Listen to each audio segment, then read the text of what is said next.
Coming up on this week's Soap Scoop, we have a proper cliffhanger in Emmerdale as both John and Aaron go over a cliff. There's drama in EastEnders as we may just see the catalyst that brings Ballum back together. And there's joyriding drama in Corrie as Brody gets himself into trouble that could just leave for very grave danger for Betsy. Check out the following clip from next week's Corrie. All right? Oh, you right? Yeah, good chat. Oh, shut up. So where were you last night then? Nowhere, why? Betsy was out, so I came round. I mean, that wasn't the only reason I came round. I don't want you thinking I only see you when I'm not trying to hang out with Betsy, do you know what I mean? Yeah, right, yeah. Do you think she fancies me? Mate, you think everyone fancies you. Yeah, well, that's because I generally do. Where were you? Hey. Usual coffee when you get a sec, please, Shona. Yeah. Oh, sorry, ma'am, I jumping in. No, you're all right. Cheers. Sweet. See you then. See you. Well, Johnny, let's kick off with the fact that Brody is going to be stealing cars for Carl Webster. It's going to get him into a bit of trouble. But while we're on the subject of Carl Webster, what about him in bed with James Bailey? It was all that kind of talk about changing ends. I mean, they're all were like, is it Tracy? Is it Abby? Like, you know, which unsatisfied housewife of the street is he satisfying? And then the curveball, James Bailey. I mean, yeah, this was a surprise, I have to say. But I mean, at least it opens out the possibilities that Carl Webster could literally sleep with anyone on the cobbles. So I think we've all wanted Carl to be a bit of a David Wicks from EastEnders type, haven't we? Like just a bit of a lad and kind of a lock up your daughters, lock up your sons, lock up everyone. No one's safe from that man's sexual charisma. I know, it's like, whose bonnet is he going to be looking under this week? And You tell me. we could almost brainstorm who's next, like just the randomness, the lottery of who Carl ends up in bed with. Because, yeah, I mean, fair play, Corrie. Didn't see that coming. I'm so here for it. Brian Packham, I'm calling it now. Brian Packham, the big Christmas story. It's Carl Webster and Brian. There you go. Well, yes, I'm sure we've got lots more to come with that. But this does lead us nicely on to what he's got cooking up with Brody, because spoiler alert, people, we are this week going to preview some action for Brody, which literally collides with Betsy's 18th birthday. We're going to do some Emmerdale Robron for you, and we've even got some Ballum in EastEnders to talk about. But let's start off first with Brody stealing cars for Carl, causing more headaches for Swarla. Yeah, I mean, we talked about Brody before, like, is he a baddie? Is he a goodie? He's just a misunderstood, lost little boy. He's stealing cars and he's doing what Carl Webster tells him. I fear for Brody's soul. I fear for Betsy. Like, yeah, can Brody come back from this if he's like properly committing more crimes? Might go back to the STC, that's it. That's Ryan Mulvey's contract done. It's a bit of a shame. Quite like him on Soap Scoop. Yes, well, we've got the lovely Ryan Mulvey coming up later for you, so please stick around for that. And we love Ryan. Came to the Inside Soap Awards with us last year and was one of the last few standing. So we hope he is in Corrie as well. But I think, yeah, there's big drama because Betsy, she turns 18. She has a bit of a little something with Dylan. I think we can say that. And then spends the night with him, gets into a row with Lisa, is all a bit like, I'm 18, I can do what I want. And as she heads off into the night, there's a loud bang and this stolen car that may or may not be linked with Brody and Dylan and everything that's been going on there. There's a loud bang and then we don't know what happens next. And all we do know is that Lisa is traumatized by the events of the night before. You know, is this Swarla's beautiful house of cards coming tumbling down? I mean, the Swarla drama. But yeah, poor Betsy. And again, like another Corrie star of the future. It sounds like Betsy's going to be in a bit of bother. I hope she's all right. I think what I definitely can say, this is a huge week on Corrie. Lots of things are going to be uncovered. I definitely think you need to be tuning in for that week. And Swarla, obviously a couple that we root for, which brings us nicely onto Robron in Emmerdale. Now, if you think what's going on in Corrie is mad, if I say the words to you, John and Aaron fall off a cliff together as Robert watches on in horror. There are pictures in Inside Soap magazine that can prove this for you, what would you say, Johnny? I would say, where can I buy the latest copy of Inside Soap magazine? Obviously available in all good retailers. So yeah, as you say, once you hear, oh, soap stories are going a bit mad, aren't they? This is a whole other level of crazy and bonkers, the John and Aaron plot. I would like to point out that I feel John is the worst advert ever for like an outward bound adventure holiday. You know, you go to places like Centre Parks and all these places where you can do archery or, you know, whitewater rafting or, you know, free jumping, bungee jumping. Is this what John's doing? Like, he chased Mac through the woods with a crossbow. Then it feels like he's kind of running after Aaron like they're doing cross country. And then they end up sort of bungee jumping, but without the bungee, off a cliff. I don't know. Is this worst holiday ever? Every time anyone goes near the woods or near the countryside with John Sugden, doesn't end well. So I shan't be accepting that invite on an outward bound weekend away with John Sugden, just so you know. I would like to point out for any of the fans that are worrying about Aaron going off a cliff with John, that there are other people in Emmerdale who have survived going over a cliff. Now, Caleb was pushed off one, looked pretty done for, but survived, all bones intact in the end.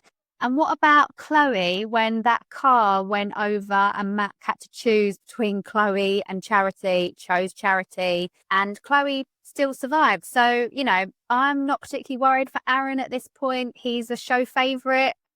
So I think he's going to be okay. But, I mean, what a twist if he isn't. Yeah, well, as you say, that, you know, Emmerdale particularly, going off a cliff needn't mean anything bad happens to you. It needn't mean death. It needn't even mean being that unwell. Kane Dingle, he's another one who survived going off a cliff. Remember that? That was going a bit more. Yeah, they're probably all going to be fine, aren't they? But this does feel like the story is reaching a peak, literally quite a high peak that you can jump off. So where do we go from here? I think with the John story all year, every kind of twist, every kind of turn, you think, oh, surely he's going to be caught.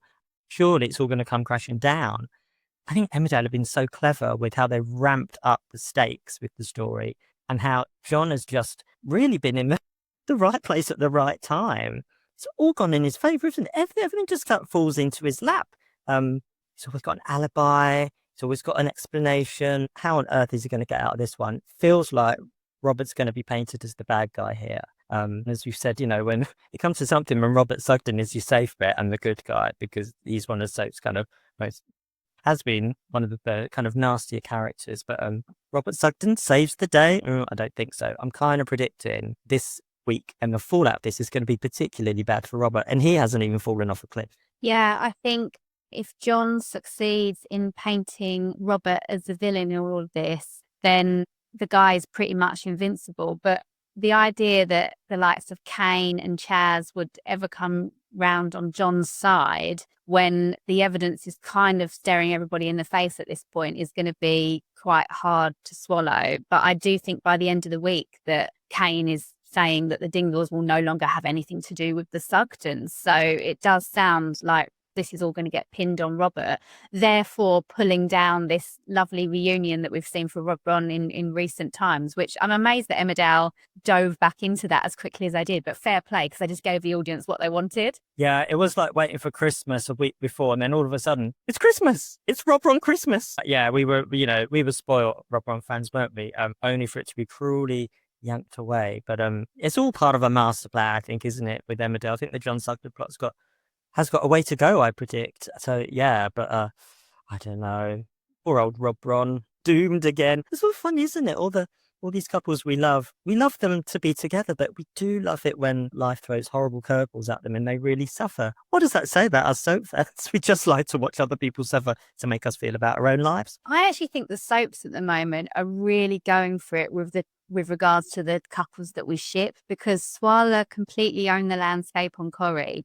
Robron are back great guns, and we've even got some Ballum coming back into EastEnders. Now, this is something that we wanted to move on to talk about, because this week that we're previewing is the return of Callum's father, Jonno, who is a nasty piece of work. He turns up, he's really vile and dishes out some homophobic abuse to poor Eve. And Callum then endures this awful reunion with his dad, which ends with his dad having a heart attack. Now, who knows what happens after this point, but we do, don't we? Because we've seen the pictures of the funeral filming that is actually going to bring Ben back into the prison out of the US jail. So did this poor man have to die? And I say poor man, I don't really mean that because he was vile to Eve and he's horrible.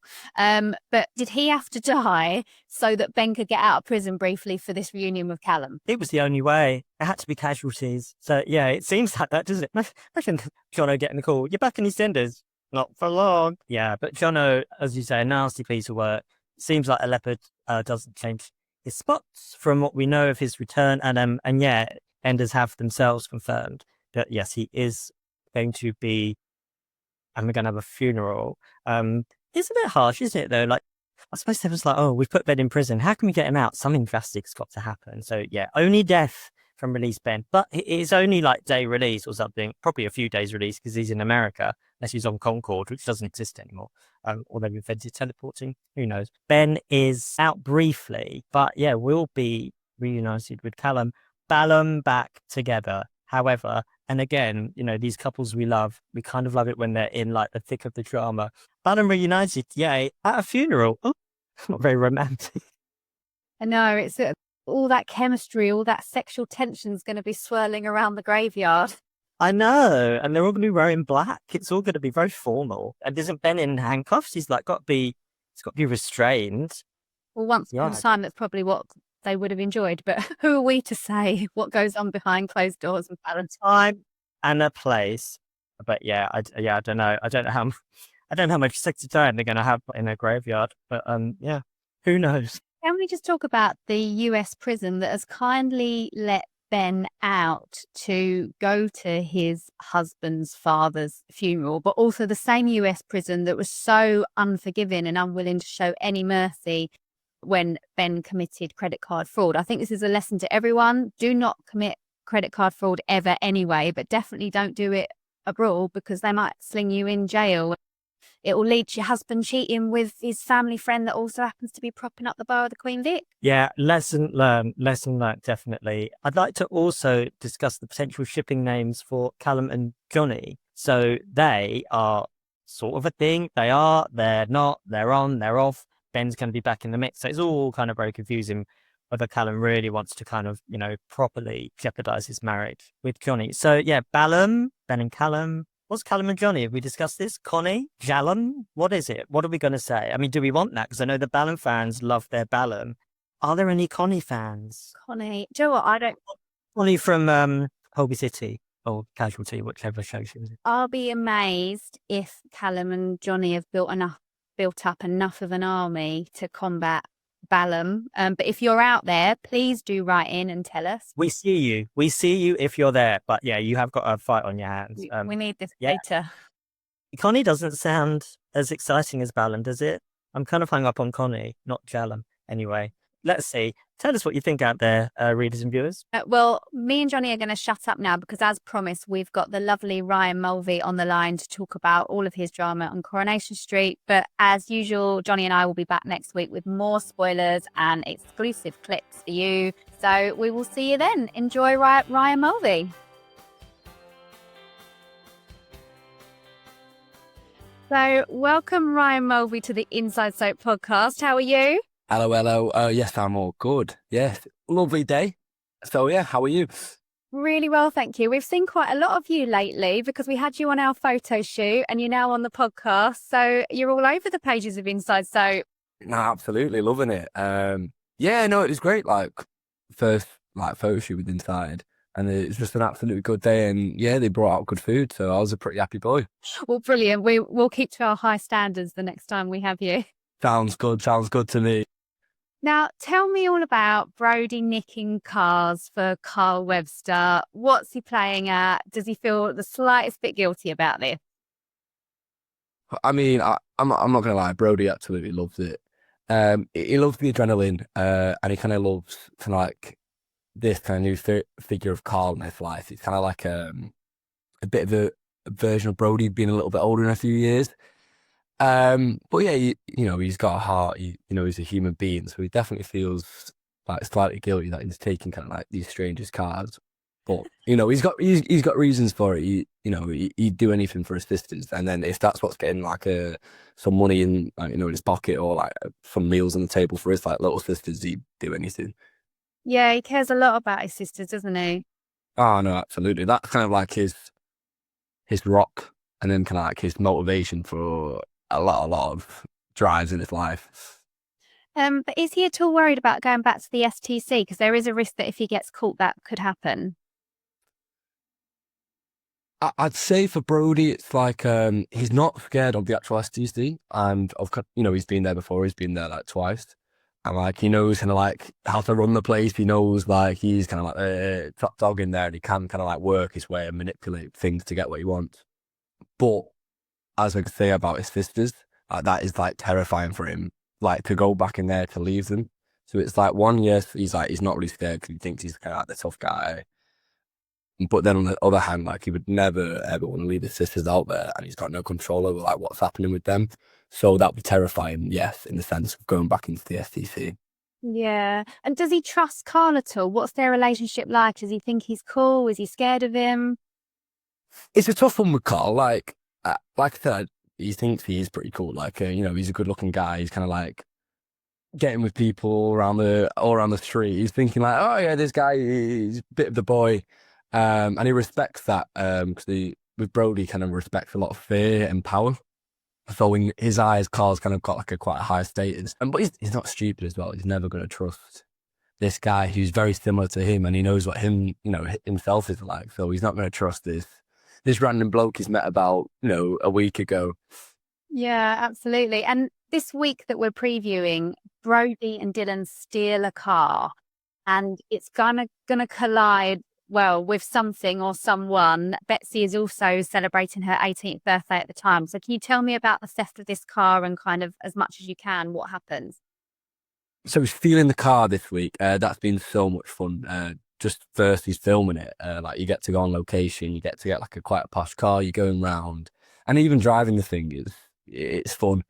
And then doing it with someone kind of similar my age, so like with Liam, like you're on set, like driving like a Porsche. So that was been absolutely brilliant. But it's like even though we're doing kind of like these quite like drastic crime, that we've stole this quite posh car, like we're still having like a petty argument between like two teenagers. So we're driving this massive car and we're still like arguing about girls and stuff like that. And so yeah, that kind of escalates, and then you'll see in the episode.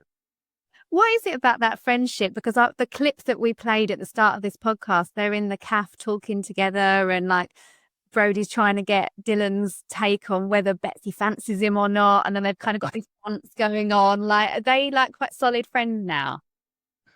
So obviously it started off the kind of the friendship, like the power dynamics were definitely in like Brody's favour. And I wouldn't say Brody kind of saw Dylan as a friend, kind of more as like a tool to kind of like use to get what he wants.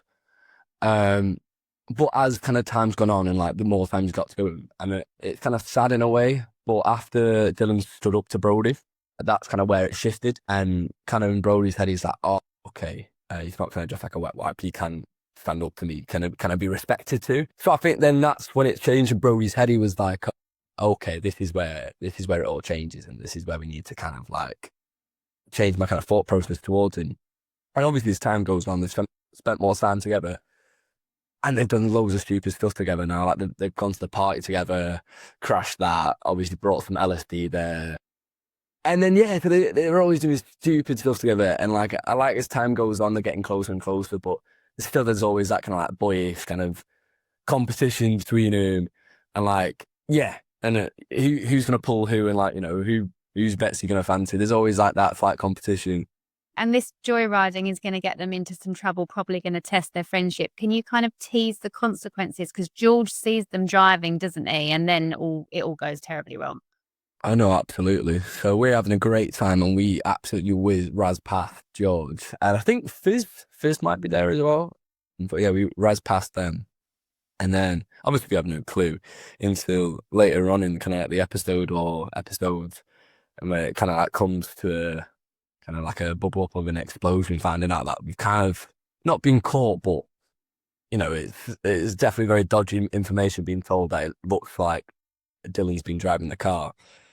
So I think both of them absolutely are terrified of kind of like the idea of being found out. And I think Brody definitely plays it cool that he's, you know, you're going to have to carry on like normal. You're going to, you know, you have to carry on with life or like you're just going to be caught. Where Dylan's definitely the opposite. So it's been kind of like chalk and cheese, kind of doing the scenes where he's so terrified and he's so anxious.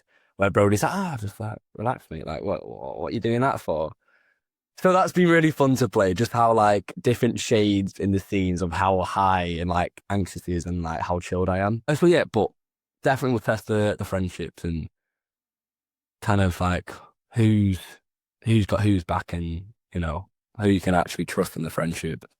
Do you want Brody to become a proper baddie like Mick, or do you want him to still have a vulnerable side? Oh, absolutely a vulnerable side. I mean, I love the tendencies that he's impulsive, he's aggressive, he's forward, and they're the driving factors of his character. And like I always said, I like Jonno for characters. I like making kind of like doing on quite like a lot of like character study on them. And then just one day we were just, I don't know who we was talking to. It was like, I mean, it's just talking about animals being stupid. But then I was like, oh, if Brody was an animal, he'd definitely be a fox. Like, he's just got kind of like every characteristic, and that kind of really helped for some reason, just like putting into scenes. So like, he's charismatic, he's quite like, you know, quite charming, but then he's sly, you know, he's kind of cunning.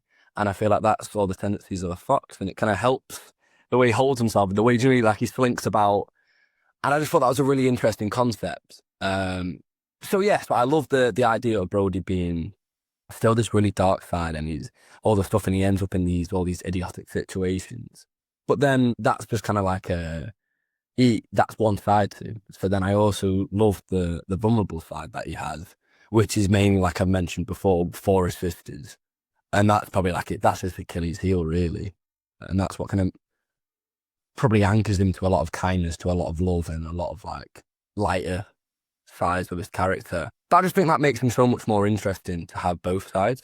So like he'll go on a rampage and rob something, or I don't know, get in a fight or do something like, I don't know, in the future he might do something even worse and it escalates. But then it's also nice to see that he's human and he's a teenage boy and he's just, you know, he's struggling to kind of navigate life with two younger sisters, which are basically, he finds completely his responsibility. So yeah, both sides, I think, they beautifully complement each other to make him a really complicated, yet, you know, real character.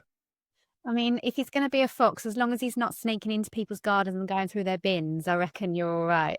To be fair, I don't know if it's come out soon, but there's a funny scene where I'm in a garden. So yeah, there's quite a good one there. So the fox strikes again. That's going to be your nickname now, the fox. Yeah, I'll take that. Also, Brody and Betsy, they're very will they, won't they? But if he broke her heart, could he cope with the wrath of her mum, Lisa? Yeah. Betsy Brody is will they, won't they? And, you know, they're both, I quite like it because they're both quite similar characters. They're both quite like impulsive, they're both quite flirty. And I think on set that's been really fun because it is just like, I don't know who's worse than each other. Like they push and pull all the time and they're always playing, they're always kind of messing and they kind of know what they're doing and it's kind of like flirting all the time. So that's been brilliant to do all them scenes. And like the ones coming up as well are good. And then Brody's Brody. I think he'd like to think he wouldn't be scared and he'd be this hard man and he'd be like, yeah, like, you know, I'll just break everyone's heart. But then it comes to Lisa, I think obviously then she's got so many ties to his life. I think he'd be terrified. And I think then them scenes would be great because, you know, Kit and Lisa, they're kind of like brothers and sisters. Like, they like each other and they hate each other and they'll fall out big time and they won't speak and then they'll get back and they'll laugh. So I think obviously that's great, the dynamic of us two, them being connected to them two and kind of the problems that would cause and like, there's just a lot of connections and a lot of dominoes. If Brody kind of messes up or Betsy messes up, they all start falling. And, you know, soap, so we love a bit of drama. So I think that's brilliant. Yeah, definitely. And what about living with Sally and Tim? Because just being in that household must feel pretty cool for you, like having, like with them having been on the street for so long. But for Brody? Like, is he scared of pushing his luck? Do you think he could take advantage of their good nature? There's so much. There's loads. I mean, I've been so lucky, kind of in general, who I've been put with, and all like kind of the amazing people, to work with. And Sally's been on it for so many years, and all the stories she's come out with, talking about Coronation Street and kind of like golden years of that. That's been absolutely amazing. But then, in character-wise, Brody living with Sally and Tim, I think he says he gets annoyed about it, and it does his head in that everything's so perfect and kind of, it's almost too clean, it's too in order, and he's not used to that. Like, we're used to kind of like takeaway boxes all being over the floor, or like, I don't know if you ever saw the yard of their old house down to like the little ginnel. It was just a tip everywhere. So it's annoyingly perfect, but I think he likes that sense of normality. And it makes you feel safe to be like in an actual nice place. So I think he's secretly loving the safety and like the normalness that life is kind of bringing him at the moment. Yeah. And then again with Brody, I think if anything, it gets too boring, you'll spice it up and he'll do something daft just to kind of like get a bit of a thrill and get a bit of a buzz. So yeah, he loves being there, and it's great to be with them and like these really kind of safe parental figures. But then on the opposite side, he kind of will get bored easily, and he'll want to do something. So Yeah, I think they've got their hands full, but maybe not so much as when they had Mason, and that ended terribly for Mason. This was like Brody's their second chance, and this is essentially Brody's second chance. Yeah, I think it's brilliant because obviously, like, Brody has no idea of like Mason's existence really, and obviously, kind of like there's a lot of ties to the two, obviously with Betsy or like with Sammy and Tim. So I think it's quite brilliant that he doesn't really know, because I think in his head it would just kind of overcomplicate things. That I suppose it would almost kind of say in his head that he's not the first choice, and I think that would kill Brody because his heart is like, his ego's so big. Mm. So I think it's quite nice that he doesn't live in the existence of really knowing, and I think it'd be quite interesting if he got told, like later down the line, of just kind of on how that would affect him, or I don't know, just kind of concepts of that. That would be really, really fun. Do you think Bernie's quite a good role model for him? I think she's brilliant in real life and in the show. I think Jane's, everyone's been amazing to work with, but Jane's definitely one of my favourites. And just, again, kind of like legendary stories of people that they've worked with or like they've met. And like, I didn't realise her and Sue had both been in like in Dinner Ladies, and they're talking about like different people. It's just like back in the day of like these TV kind of legends. So yeah, I think Bernie they're very similar, I'd say, the characters as well, in ways. So like they kind of do anything for the family, and they're very family orientated, and that is kind of Brody's drive for a lot of things. And I like, her loyalty to people. Like Brody's messed up already, like a silly amount of times, and he's been on the show for 6 months.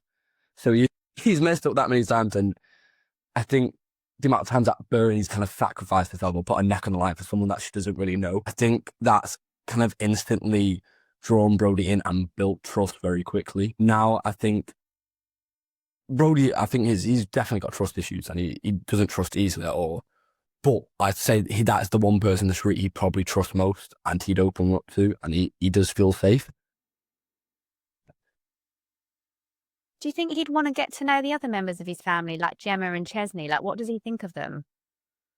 I think at the moment, like, yeah, as time goes on, he's definitely open, and he's getting, as he kind of like opens up to people, as he, feels a bit more comfortable, and he's not like got his back against the wall, he'd be open to it. I just think at the moment, like, because he feels so overwhelmed, he's trying to like rob cars, he's trying to get money, he's trying to do that.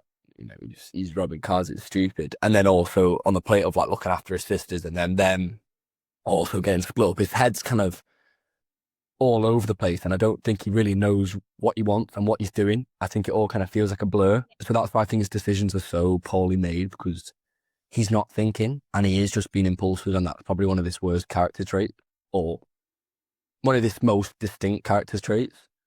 So I think with his family, like, yeah, definitely, like, all the help he can get, but I think he'd just be quite grudging to, like, let other people in his life when that's kind of in his head a threat the more people letting in, the more chances he can get hurt, which is kind of sad. But I don't see in the future why not. Yeah, absolutely. Sure. Listening to you talk, it feels like you've been in Corrie for years, like in a good way. Like, got such a sort of an intelligent view of the character, and you've only been playing him for a short space of time. Like, were you a fan of the show before getting the part? What was your kind of knowledge of it all? Well, I'm from Manchester, and it's like one of the most iconic British shows ever. So I feel like you do get proper, butterflies when you're walking onto the cobbles and you see the rovers, or even like you walk in and I saw like Barbara Knox. I'm like I made her a cup of tea. Apparently she likes her tea quite specific. I don't know this. It's kind of like the second week. I was like, yeah, of course I'll make it, Barbara. Having no clue. But apparently she drank it, so it must have been an all right brew. That's amazing. So that was great. Just to see the absolute kind of like icons like Barbara and Bill. And then like, I don't know if that's out, but I get to do a theme with Bill, and that was special just because you getting to do a theme with someone so just kind of like, I suppose iconic's the better word, of doing it with him. But he was so kind, and he's talking about how he used to play cricket back in the day, and talking all about my granddad and like kind of like Perry Como and all like the records he'd listened to. So we were kind of talking about that. So that was really lovely, and he just felt like he really looked after me. And then it was making jokes that he was as pretty as me back in the day, something like that. I don't know. We were just joking. So yeah, that was really brilliant to do with Bill. Outside of soap, are there any actors or favourite actors that you kind of aspire to be? It's a tough one. It's a toughie. I mean, there's so many good people. There's so many good films. Like it's like Jimmy's when asked what music or like what's your favourite film. It's such a tough one. But I mean, kind of like the younger generation, I'm kind of like mesmerised by kind of like Timothy Chalamet, of just like how good he is. I like Jacob Elordi as well, just because he can't, like, every single part he kind of does, like, I probably would want to play his part as well. Like, I quite like all, so like when he played in Saltburn or Euphoria, like, his kind of parts are quite, like, or a lot of his acting I put into my acting. So, like, for like JJ, I feel like he was very similar to Jacob Elordi's part in Euphoria. Nate, kind of like a athlete, bully, kind of confused, like what's going on, like in his head, and like trying to, yeah, very like dark thoughts. So I feel like his parts were quite like, I really love kind of how he puts it into a character, because you can do something so evil and like kind of, like dark, but then also have these like positive sides. So I really like when actors can do that, and I think he does it very well. And then female-wise, I say probably like Meryl Streep. I think she's absolutely brilliant. You can't really argue.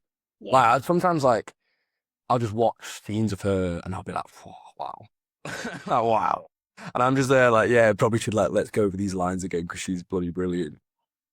I can picture you in the new Mamma Mia if they do one. A few months in Greece, I'd be all over that.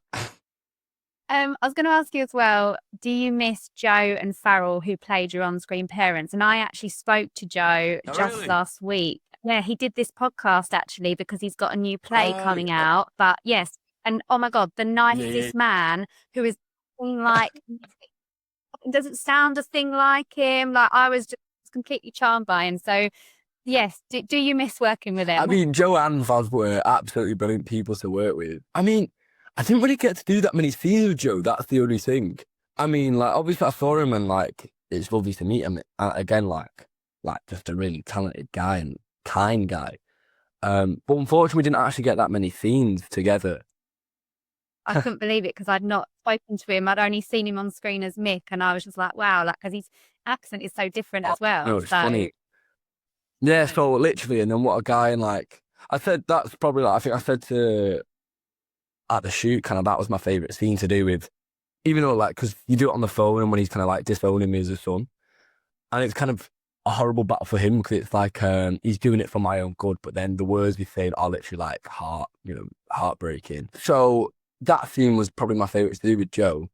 And then with Faz, it's like she's like literally like, I don't know, like a ball of any ray of sunshine, like absolutely hilarious.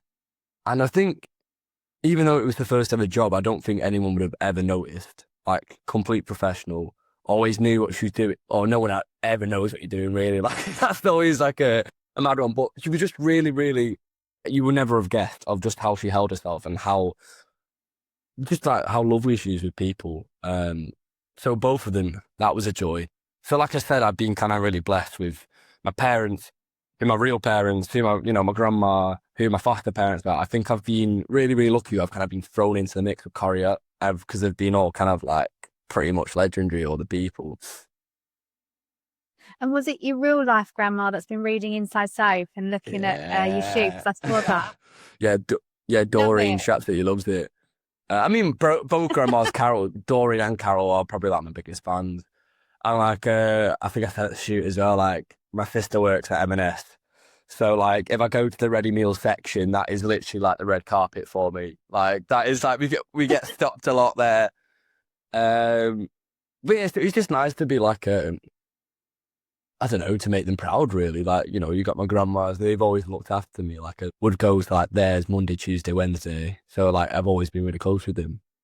And like, I'll come into a kind of like a flat and she'll start telling everyone I'm on Corrie. I'm like, oh, grandma, what you doing? But yeah, so that's brilliant. And is there any actor or character from your time at Hollyoaks that you'd like to see pop into Corrie? Oh, that's a really tough one. I did think about this. I think she's already been on Corrie, but I just think she's absolutely brilliant. Like, I love, it's probably like a running theme, but I quite like really charismatic, like larger than life sometimes characters. And I think Sherrie Hewson's absolutely amazing. Yeah. But I think she's already been on Corrie because Tony Maudsley obviously worked on Benidorm. I think he was telling her that she'd done Corrie. But I think her to be back on it I think she's just hilarious.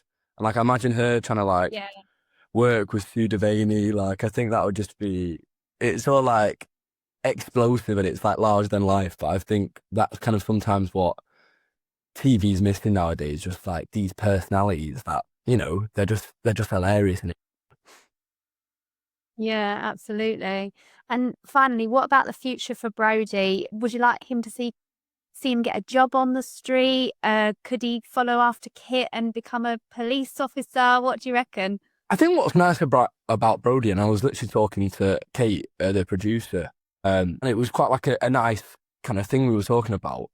Because with characters, it's sometimes quite obvious kind of like their path and who they'll be with and what they'll do, and which is completely fine for their characters and whatnot, because they just kind of know.